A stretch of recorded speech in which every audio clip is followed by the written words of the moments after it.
Hello everyone, welcome to Seema's kitchen. Friends, आज बनाएंगे हम व्रत के लिए एक संपूर्ण थाली। इसे आप ब्रेकफास्ट में, लंच में, डिनर में कभी भी बना सकते हैं। काफ़ी इजी तरीके से मैं बताऊंगी इसे बनाना। तो यहाँ हमने वड़े बनाए हैं और पूरी बनाई है, बिल्कुल फूली फूली। साथ में हेल्दी सलाद भी रखा है, जो भी पसंद हो वो रखें। रायते को भी हम यहाँ सर्व करने वाले हैं। इसके साथ हम सर्व करने वाले हैं यहाँ पे साबूदाना पुलाव, साथ में खीर सर्व करेंगे और एक चटपटी सी आलू की सब्जी। तो चलो स्टार्ट करते हैं। तो इसके लिए हमने यहाँ पे ले लिया है 1 कप या 1 बाउल कह लीजिए आप, 1 कटोरी का इस्तेमाल किया है मैंने। तो साबूदाना ले लेंगे और इसे हम अच्छी तरह से वॉश कर लेंगे। तो साबूदाने को अच्छे तरह से जेंटली वॉश करनी है फ्रेंड्स। इसमें जो थोड़ी सी डस्ट होती है वो हट जाए, बस इतना ही करना है। अब हमें यहाँ पे 1-2 टेबल स्पून डालने हैं पानी, और इस पानी को डालने के बाद हमें इन्हें कम से कम 1.5 से 2 घंटे तक हमें साइड कर देना है, जिससे कि ये अच्छी तरह से फूल जाए। पानी इसमें ज़्यादा ओवरलोडिंग न करें और उतने पानी भी न डालें कि साबूदाने के बराबर आए। थोड़ा सा ही डालना है। बाकी धोते समय हमने जितना भी इसे भिगो दिया था उतना काफ़ी है इसे फूलने के लिए। ढक के हम इन्हें करते हैं साइड। और उसके बाद हम यहाँ पे ले लेते हैं, देखिए यहाँ पे सामक राइस है और ये व्रत के लिए है। कई नामों से इन्हें जाना जाता है। आपके पास ये किन नामों से मिलता है, आप किस नाम से जानते हैं, ज़रूर कमेंट करके बताइएगा। इन्हें भी हम वॉश कर लेते हैं। अच्छी तरह से रगड़ के इन्हें साफ कर लेने हैं। इसके भी सारे जितने भी इसके अंदर गंदगी होती है वो निकल जाती है। तो इसे वॉश करने के बाद फ्रेंड्स हम इसमें थोड़ा सा पानी भरेंगे और ये देखिए साफ़ हो गया है। अब इसमें हम पानी भर लेते हैं और इन्हें भी हमें साइड करनी है इसी तरह से भिगो करके। तो कम से कम 15 से 20 मिनट इसे हम इस तरह से ढक करके छोड़ देते हैं। तो ये 2 प्रोसीजर तो हमारा कंप्लीट हो चुका है। करीब हमने यहाँ पे 1 घंटे पहले भिगो दिया था साबूदाने को। साथ में हम यहाँ पे जो सामक का चावल है उसे भी भिगो दिए हैं। अब इन दोनों को हम एक तरफ रेस्ट करने को छोड़ते हैं। कर लेते हैं यहाँ पूरी की तैयारी। तो 2 उबले हुए मीडियम आकार के आलू ले लेंगे हम, और फटाफट हमने इन्हें बॉयल किया है जल्दी से छील करके, और उसके बाद हम इन्हें इस तरह से ग्रेट कर लेंगे। फ्रेंड्स, आप चाहें तो इसे मैश कर सकते हैं, जो पोटैटो मैशर आता है उससे, लेकिन हम इसे ग्रेट कर लेंगे। इसके छोटे बड़े लम्स बिल्कुल नहीं होने चाहिए, अदरवाइज़ पूरियाँ फूलती नहीं है। कहीं मोटा कहीं पतला हो जाता है तो बिल्कुल भी फूलती नहीं है। तो ये देखिए तुरंत हमने इसे बॉयल करने के बाद और इससे पील करके हमने जैसे ही किया, ये देखिए काफ़ी इसके अंदर जो पानी का सोर्स है वो पड़ा हुआ है। तो इस तरह से हमें कोई दिक्कत नहीं है, क्योंकि हमें आटा ही गूंदना है और ये रेडी है ग्रेट करके। तो अब हम यहाँ पे ले लेते हैं थोड़ा सा नमक, बहुत ज़्यादा नहीं डालना है। 1/4 टीस्पून नमक ले लेंगे और 1 कप ले लेंगे यहाँ पे हम सिंघारे का आटा। तो इसे सबसे पहले ना हमें आलू के साथ ही मैश करने हैं। डायरेक्टली हमें इनमें पानी डाल करके इन्हें गूंदना नहीं है। और इस आटे का डो लगाने के लिए हमें कड़ा, जैसे पूरी का आटा होता है ना, उससे भी ज़्यादा कड़ा आटा हमें गूंदना होता है इसका, जिससे कि जब हम पूरियाँ बनाएं तो ये अच्छी तरह से बन जाए। सिंघारे का आटा काफ़ी सॉफ्ट होता है, थोड़े से पानी के संपर्क में आने से ही ये गीला हो जाता है। तो पानी जो है बहुत धीरे धीरे डालें और बिल्कुल कम डालें, और अच्छी तरह से इनका डो लगा के तैयार कर लें।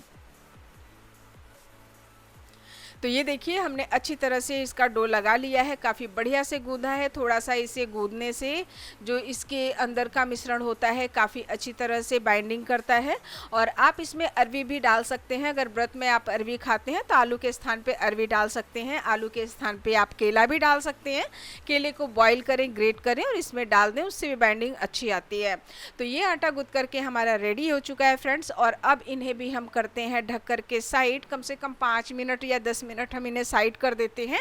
और अब यहाँ पे हम शुरू करते हैं। बर्तन रख लेते हैं और 1 बड़ा चम्मच डालते हैं कुकिंग ऑयल। आप घी भी डाल सकते हैं और कोई कुकिंग ऑयल डाल सकते हैं, आप जो भी व्रत में खाते हैं। 1 छोटा चम्मच यहाँ पे डाल देते हैं हम जीरे का, और जीरे को चटकने देते हैं। जीरा जैसे ही चटक जाता है, 1 हरी मिर्च बारीक काट करके इसमें डाल देते हैं। और अब इसमें डाल देंगे हम उबले हुए आलू, और इस तरह से रफली चॉप करके डाला है हमने। तो 5 हमने लिया है आलू, और अच्छी तरह से इन्हें इस तरह से हाई फ्लेम पे हमें भूनना है। एक हल्की सी लेयर इसमें गोल्डन कलर की आ जाए आलू के अंदर, तब तक हम इन्हें भून लेते हैं। और ये देखिए बहुत ही अच्छा सा लेयर आ चुका है जो आलू है उसे भूनते हुए। फ्रेंड्स, इसे भूनने के लिए ना आपको बिल्कुल धीमी आंच पे कुक नहीं करना है, अदरवाइज़ आलू जो है वो और मेल्ट हो जाते हैं। और अब इसमें हम टमाटर डाल देते हैं हैं कटी हुई, तो 3 बड़े टमाटर हमने लिए हैं और इन्हें इस तरह से काट करके डाल देते हैं।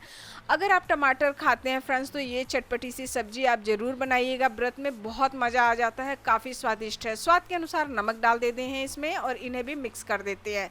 इस सब्जी की खासियत ये है कि बहुत जल्दी से ये कुक हो जाती है और बिल्कुल मसाले आप नहीं डालेंगे फिर भी इसका स्वाद बड़ा लाजवाब होता है।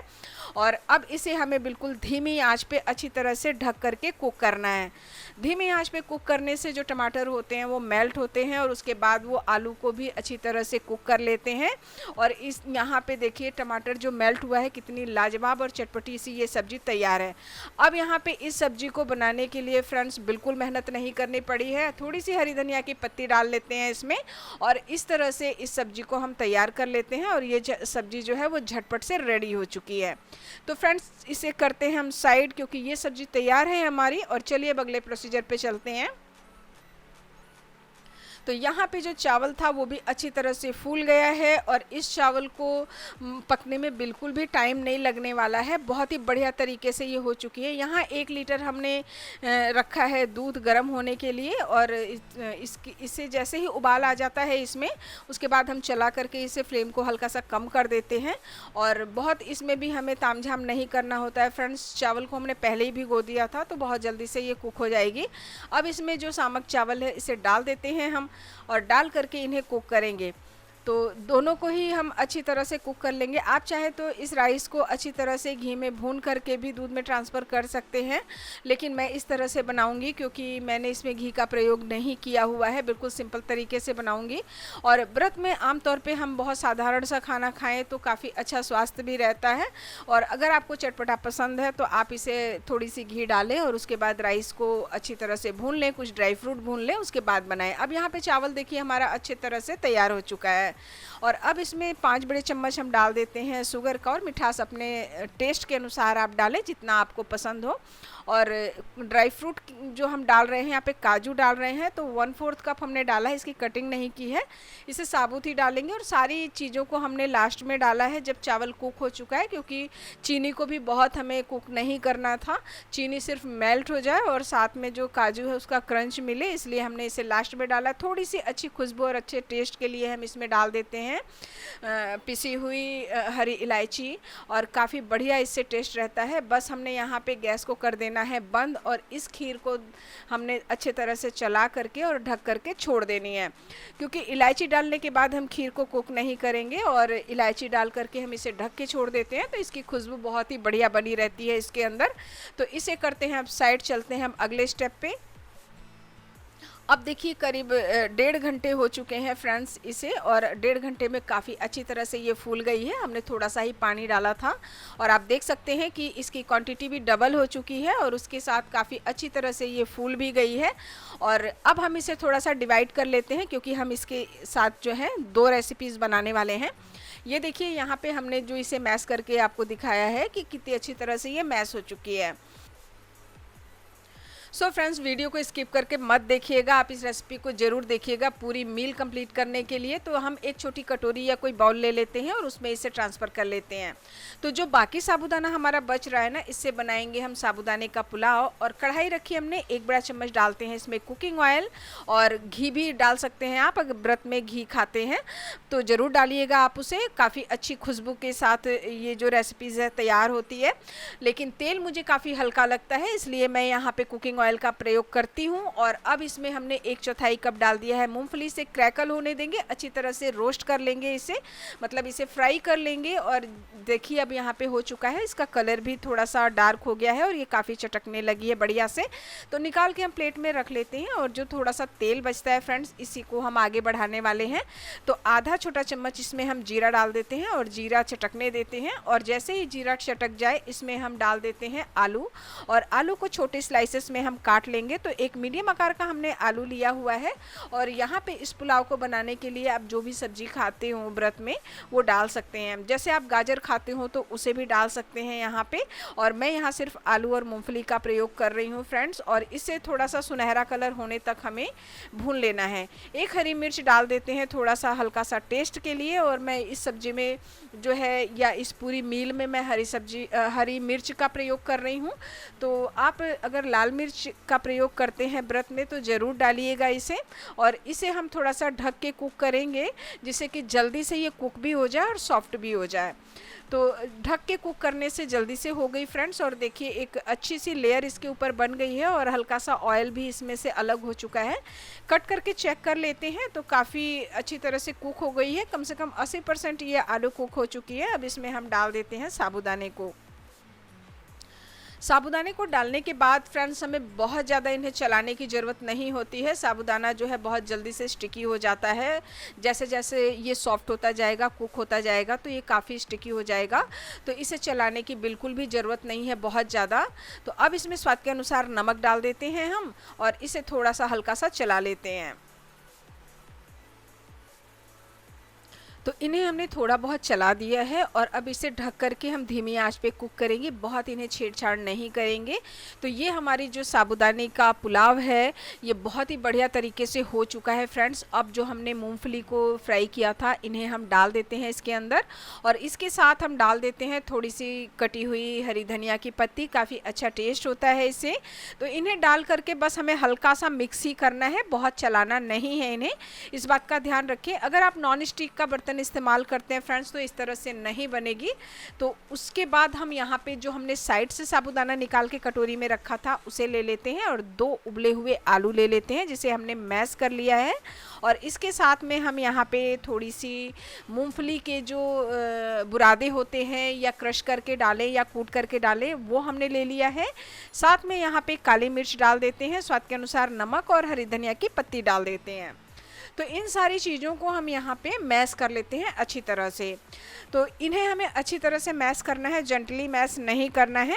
बिल्कुल अच्छी तरह से करेंगे ना तो साबूदाने को और आलू को आपस में मिक्स हो करके बहुत ही बढ़िया सा एक डो हमें तैयार कर लेना है और ये डो जो है वो काफ़ी अच्छी तरह से बन जाता है।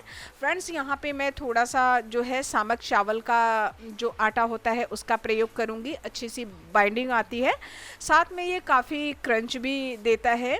तो ये देखिए हमारा डो रेडी हो चुका है, बहुत ज़्यादा इन्हें नहीं करना है, हालांकि ये स्टिकी हो रहा है क्योंकि हमने इसमें जो आलू डाला था वो हमने तुरंत ही गरम गरम ही बनाया है। थोड़ा सा हाथों में तेल लगा लेते हैं और एक छोटी सी बॉल ले लेते हैं। इस तरह से बॉल ले करके हमें इसे बनाना है और मैं यहाँ पे एक पेड़े का शेप दूंगी, आप चाहे तो इस तरह से बॉल कर लेना इस तरह से और इसे भी फ्राई कर सकते हैं। तो मैं यहाँ पे पेड़े का जो इसको दे रही हूँ पोर्शन, तो ये काफ़ी अच्छा रहता है और छोटा सा होल कर देते हैं जो देखने में भी सुंदर लगे क्योंकि हमने जो ये बड़ा बनाया है वो इसी पोजीशन का होता है और फ्राई होने में या शैलो फ्राई होने में भी अच्छी हेल्प मिल जाती है। तो इसी तरह से हम इस वड़े को तैयार कर लेते हैं इस तरह से। ये देखिए तो ये हो चुका है, अच्छी तरह से रोल बनाएं, उसके बाद इसमें एक होल कर दें और कुक होने में काफ़ी बढ़िया इसमें हेल्प मिल जाती है। तो सारे वड़े हमारे रेडी हो चुके हैं फ्राई होने के लिए। तो चलिए इन्हें फ्राई करते हैं, बिल्कुल गर्मा गर्म तेल में इन्हें फ्राई करना है फ्रेंड्स। तो यहाँ ऑयल हमारा अच्छे से गर्म है, एक डाल करके हम इन्हें फ्राई कर लेते हैं। तो जैसे ही हम इसमें डालते हैं ना ऑयल बिल्कुल अच्छी तरह से हीट होनी चाहिए स्टार्टिंग में, उसके बाद हम फ्लेम को कम कर दें। तो तेल यहाँ हमने अच्छे से गर्म किया हुआ है और तुरंत इन्हें टच नहीं करना है। अगर आप तुरंत टच करेंगे तो फिर स्पून भी गंदी होगी, उसमें भी लग जाएगा, कढ़ाई में भी चिपक जाएगा ये। तो ये वड़ा जो हमारा है बहुत ही बढ़िया से फ्राई हो चुका है। उसके बाद फ्लेम को जो कम कर देंगे ना तो अंदर तक अच्छी तरह से बड़े हमारे फ्राई हो जाएंगे, अदरवाइज़ अंदर कच्चे हो जाते हैं, ऊपर गोल्डन कलर आ जाता है, फिर खाने में मज़ा नहीं आता है। तो ये काफ़ी अच्छे कलर के साथ हो चुका है और बाकी जो हम इसी तरह से फ्राई कर लेंगे। तो जितनी कढ़ाइयों में आ जाते हैं ना उतना हमें अच्छी तरह से इन्हें फ्राई कर लेना है डाल करके। लेकिन इस बात का ध्यान रखें कि तेल स्टार्टिंग में अच्छे से गर्म होना चाहिए, बाद में फ्लेम को कम कर दें और इसे हम टच तभी करें जब हमको नज़र आए कि अब ये थोड़े से फ्राई हो चुके हैं और स्पून में नहीं लगेंगे, तब ये आपके वड़े ना बहुत ही सुंदर तरीके से तैयार हो जाएंगे। आप इसे चाय के साथ हरी चटनी के साथ सर्व कर सकते हैं, बहुत ही मज़ेदार लगता है। व्रत का ये सबसे बढ़िया नाश्ता होता है जो झटपट से बन जाता है और बिल्कुल ही ज़्यादा चटपटा और बहुत ही अच्छा लगता है। आप देखिए इसका कलर कितना शानदार आया हुआ है और इसी जो मैंने प्रोसीजर बताए हैं सारे अगर आप उस तरह से करेंगे फ्रेंड्स तो ये वड़ा आपका बिल्कुल बिल्कुल इसी तरह से तैयार हो जाएगा। तो तेल का जो टेम्परेचर है उसे ध्यान रखने की बहुत आवश्यकता है। और ये वड़े हमारे सारे इस तरह से फ्राई हो चुके हैं। तो सारी मील हमारी जो कंप्लीट हो चुकी है फ्रेंड्स, तो अब इन्हें हम सर्व करने के लिए तैयार हैं। और अब यहाँ पे हमारी पूरियाँ रह गई हैं, तो पूरियों को भी बना लेते हैं। तो डो हमारा जो है बिल्कुल अच्छी तरह से सॉफ्ट हो चुका है। थोड़ा सा हम इन्हें और नीट कर लेते हैं जिससे कि आपस में ये अच्छी तरह से और मैश हो जाए। उसके बाद हम एक छोटा सा बोल लेते हैं और इसे हम इस तरह से बनाते, पूरी जितनी बड़ी बनाते हैं उसी हिसाब से लें। और इसकी एक खासियत है फ्रेंड्स कि आप इसमें सूखा आटा लगा करके नहीं बना सकते हैं, इसीलिए हमें आटे को बिल्कुल कड़ा गूंदना पड़ता है। अब यहाँ चौकी ले लेते हैं हम रोटी बनाने वाली और इसके ऊपर हम ऑयल स्प्रेड कर लेते हैं। अच्छी तरह से हम इन्हें फैला लें और इस पूरी को हमें बिल्कुल तेल के साथ ही बनाना है और बेलन का इस्तेमाल यहाँ नहीं करना है, क्योंकि बेलन का इस्तेमाल करेंगे तो ये पूरी तैयार नहीं होगी। तो हम इस तरह से हाथों से ही बनाएंगे। इसके जो किनारे फट रहे हैं उन्हें अच्छी तरह से हम सेट कर देंगे। तो ये बहुत आसान विधि है इस तरह से पूरी बनाने का। एक दूसरा तरीका मैं बताती हूँ कि आपके पास कोई स्पून वगैरह हो तो उससे भी आप बना सकते हैं। तो हमने वापस यहाँ पे तेल थोड़ा सा फैला लिया है इसके ऊपर और अब कोई चपटी सी चीज़ आप ले लें, उससे इस तरह से फैलाएं। तो मुझे बड़ा ईजी पड़ता है, मैं इस तरह से बना लेती हूँ। और इसमें क्या होता है ना, इसकी चारों तरफ जो हम ये बेलने की प्रक्रिया करते हैं ये काफ़ी अच्छी तरह से हो भी जाता है और पूरी भी हमारी तैयार हो जाती है। या आप कोई सीट ले लें पॉलीथीन की और उसके ऊपर आप बनाएं, एक ऊपर से भी सीट रख लें। उसके बाद अच्छी तरह से बेलन आप उस पर हल्के हाथों से चला सकते हैं, तो आपकी पूरी तैयार हो सकती है। तो ये पूरी हमारी रेडी है फ्राई करने के लिए। और इस पूरी की खासियत एक और है फ्रेंड्स कि ये कढ़ाई के अंदर चिपक जाती है जा कर के। तो इस बात का ध्यान रखें कि तेल अच्छे से गर्म हो और उसके बाद फिर इसे जब हमने देखिए फ्रेंड्स थोड़ा सा इसे रेस्ट के लिए छोड़ा था तो कितनी अच्छी तरह से ये पूरी जो है वो फूल गई है। कहीं पे मोटा कहीं पे पतला अगर पूरी रहती है तो ये फूलती नहीं है, तो बराबर हम बेल नहीं सकते हैं। तो अच्छी तरह से इन्हें आप गूंद लें, उसके बाद आटे को कड़ा गूंदें। फिर देखिए इस तरह से बिल्कुल बलून की तरह हमारी पूरियाँ फूलेंगी और काफ़ी अच्छी तरह से ये बन जाएंगी। और ये काफ़ी देर तक इसी तरह से फूली हुई रहती हैं पूरियाँ, क्योंकि हमने अच्छी तरह से इन्हें फ्राई किया है। अब यहाँ पे हम रायता तैयार कर लेते हैं क्योंकि पूरी हमारी कंप्लीट हो चुकी है। तो यहाँ पे हमने हाफ कप दही ली है और दही देखिए फ्रेंड्स थिक ही लेनी होती है इसके लिए। और हमने यहाँ पे इसे हल्का सा स्पून से चला करके फेंट लिया है। तो ये दही हमारी रायते के लिए तैयार है फिट करके। और अब इसमें हम एक एप्पल छोटे टुकड़ों में काट करके डालेंगे, जिसके हमने यहाँ पे छिलके हटा दिए हैं। काफ़ी अच्छा टेस्ट आता है। और इसके स्वाद के अनुसार नमक डाल देते हैं और 1/4 टीस्पून डाल देते हैं यहाँ पे काला नमक।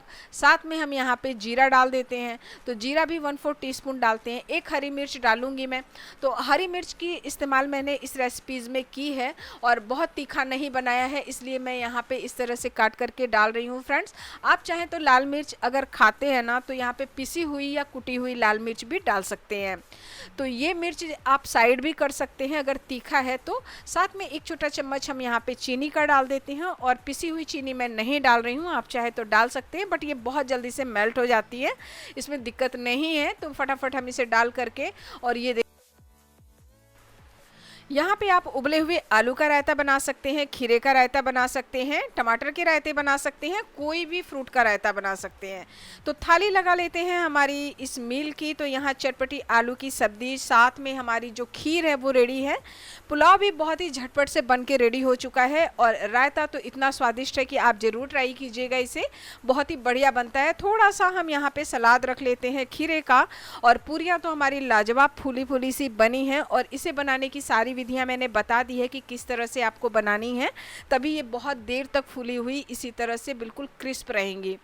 और बड़े भी हमारे रेडी हैं। आप इन्हें इस मील के साथ सर्व करें, आप इसे चाय के साथ सर्व करें, बहुत ही मज़ेदार है। और किसी फ्रूट के बिना तो हमारा जो व्रत पूरा ही नहीं होता है। तो कोई भी फल रखें आप जो आपको पसंद है। तो ये कंप्लीट मील हमारी रेडी है। ये वीडियो आपको पसंद आती है दोस्तों तो ज़रूर लाइक कीजिएगा, फ्रेंड्स के साथ शेयर कीजिएगा, जिससे कि दूसरों के भी ये काम आ सके। तो फर्स्ट टाइम मेरे चैनल पे हैं तो सब्सक्राइब भी कर लीजिएगा। तो चलिए मिलते हैं हम नेक्स्ट रेसिपी के साथ, तब तक नमस्कार।